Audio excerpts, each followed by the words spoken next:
যদি তোমরা সফল হতে চাও জীবনে, তোমাদেরকে আমি 3টা সাজেশন আজকে দিব। জোরে বলো, কয়টা সাজেশন? সাজেশন লাইফে অনেক শুনেছো, অনেক দেখেছো, অনেক বাস্তবায়ন করেছো। আমি যা বলবো এটা অনেক বাস্তবিক হবে, আর হতেও পারে এরকম যে তুমি এর আগে হয়তো এগুলো শোনো নাই, খুবই কম শুনেছো। ক্যারিয়ারে যদি ভালো কিছু করতে চাও, 1 নাম্বার কথা মাথায় রাখবা, জীবনে আবেগ এবং মায়া এই দুইটার কোনো কিছুতে পড়া যাবে না। আমি আমার লাইফে অনেক ছেলে দেখেছি, খুব মেধাবী, খুব ট্যালেন্ট, কোনো একটা মেয়ের পাল্লায় পড়ে পুরো ক্যারিয়ারে লাল বাতি জ্বলে গিয়েছে। অতএব মেয়ে তোমার জীবনে যেমন রহমত, এই মেয়ে তোমার জীবনে গজব হয়ে যাবে যদি তুমি হারামে চলে যাও, ঠিক কিনা? আমার কথা স্ট্রেট ফরওয়ার্ড। পছন্দ হলে शादी करोगे या नहीं करोगे पहले ये बोलो। কথা বলো, ঠিক কিনা প্রিয় ভাইয়েরা? ভাল লাগলে 2 বছর 3 বছর প্রেম করে, লাস্টে গিয়ে এও ছ্যাঁকা দেয়, এও ছ্যাঁকা দেয়। লাস্টে মেয়ের বিয়ে হয় টাকলার সঙ্গে, আর যুবকটা এটা সব জায়গায় হয় না। এই আগেই পাগল হয়ে যেও না, সব জায়গায় এটা হয় না। আর সব মেয়ে কিন্তু সরকারি টাকলা খোঁজে না, কিছু কিছু মেয়ে চরিত্রবান যুবকও খুঁজে বেড়ায়, ঠিক কিনা? সবাইকে এক পাল্লায় মাপবেন না।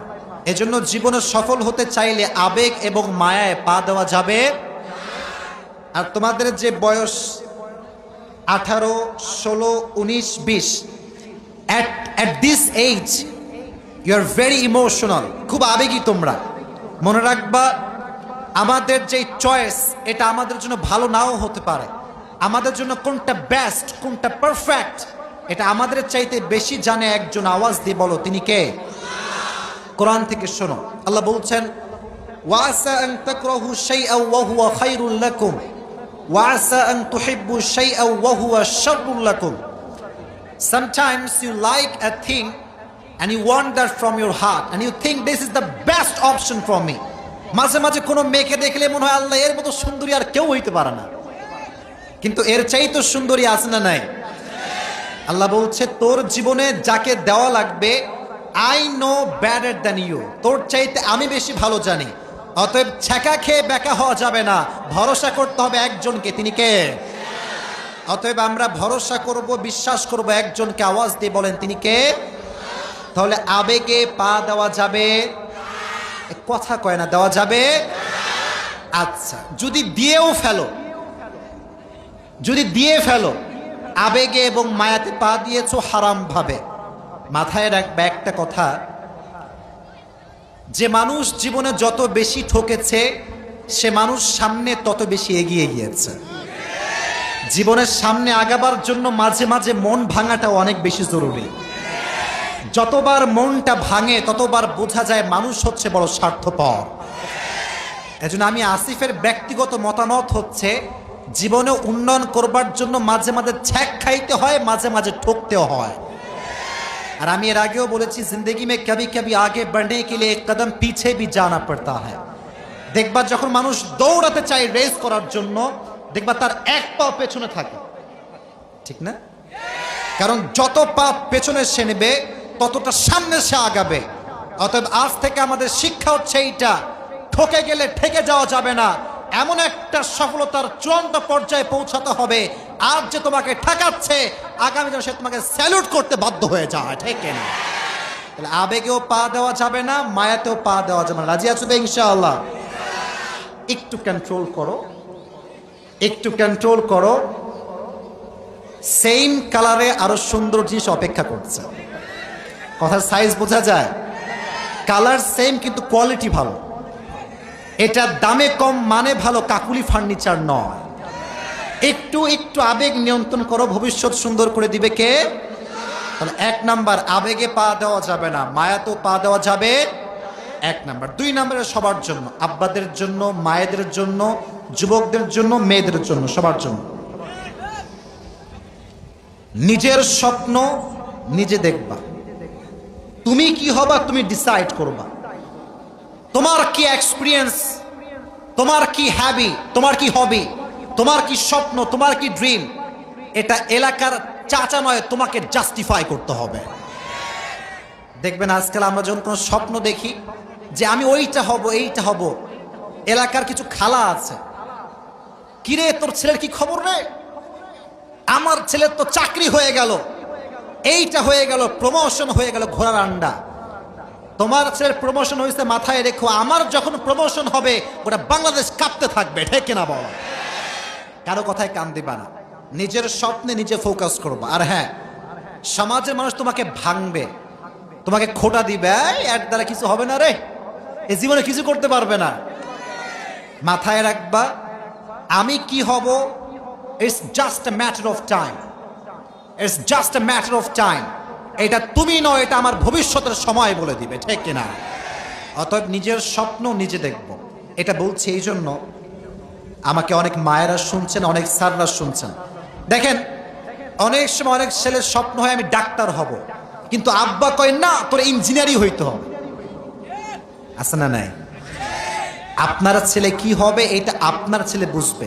যদি আপনি ফোর্স করেন, দিন শেষে আপনি আমও হারাবেন, ছালাও হারাবেন। এই জন্য নিজের স্বপ্ন নিজে দেখবো না অন্য কেউ দেখবে? অন্য কেউ দেখবে না নিজে দেখব? আল্লাহ বোঝার তৌফিক দান করুন, সকলের পড়া আমিন। 2 নাম্বার কথা। 3 নাম্বার কথা, এটা সর্বশেষ কথা, এরপর আমরা কোরআন থেকে তাফসীর শুনব। সেটি হচ্ছে এই দেখো, তথা কথিত সমাজকে ফলো করবা না। এদিকে দেখাও, খালি মোবাইল, খালি মোবাইল, এদিকে দেখাও। এই যে এরা খুব ভালো, এই 2-1 বাদ দে, মোবাইল নামাও। আমার কথা, আচ্ছা আচ্ছা ঠিক আছে, আমার কথা শোনো। দেখো, যারাই তথা কথিত সমাজকে ফলো করেছে তারা জীবনে কিছু করতে পারে নাই। আমি তোমাকে একটা জিনিস বোঝাই, একটা ছেলে, আওয়াজ হবে না, একটা ছেলে যে মাস্টার্স কমপ্লিট করেছে, যে গ্রাজুয়েশন কমপ্লিট করেছে, তার তো ইংলিশে অনর্গল কথা বলার কথা, ঠিক না? তো দেখবেন যারা বিসিএস ক্যাডার অনেক আছে, আমি নিজে পড়িয়েছি, ইংলিশ শব্দ বোমা মারলেও বের হয় না। এটা আমি ক্রিটিসাইজ করছি না, এর কারণ হচ্ছে কি জানেন, আমাদের স্কুলগুলোতে, কলেজগুলোতে গ্রামারকে যে পরিমাণ ফোর্স করে পড়ানো হয়, স্পিকিংকে সেই পরিমাণ গুরুত্ব দেওয়া হয় না। এজন্য একটা ছেলে গ্রামার পড়তে পড়তে তার জীবন যৌবন শেষ, কিন্তু একটা ইংলিশ শব্দ বা বাক্য দাঁড়িয়ে বলতে পারে না, ঠিক কিনা প্রিয় ভাইরা বলো? তথাকথিত সমাজ ফলো করলে চলবে না, নিজেকে বুঝতে হবে যে আমার ফল্ট কোথায়, ত্রুটি কোথায়। অনেক সময় দেখবা ক্লাস 5-এর ছেলে ইংলিশে অনর্গল কথা বলতে পারে, কিন্তু বিসিএস কারের একটা শব্দ বলতে পারে না, ঠিক কিনা বলো? কারণটা হচ্ছে তথাকথিত সমাজকে ফলো করে কি মনে করি, পরীক্ষায় ফার্স্ট হতে হবে, 1 নাম্বার না হইলে কিচ্ছু হবে না। ভুল কথা। অনেক সময় ব্যাক বেঞ্চার এমন কাজ করে যে ফার্স্ট বেঞ্চাররা করতে পারে না। কথা ঠিক আছে না প্রিয় ভাইরা?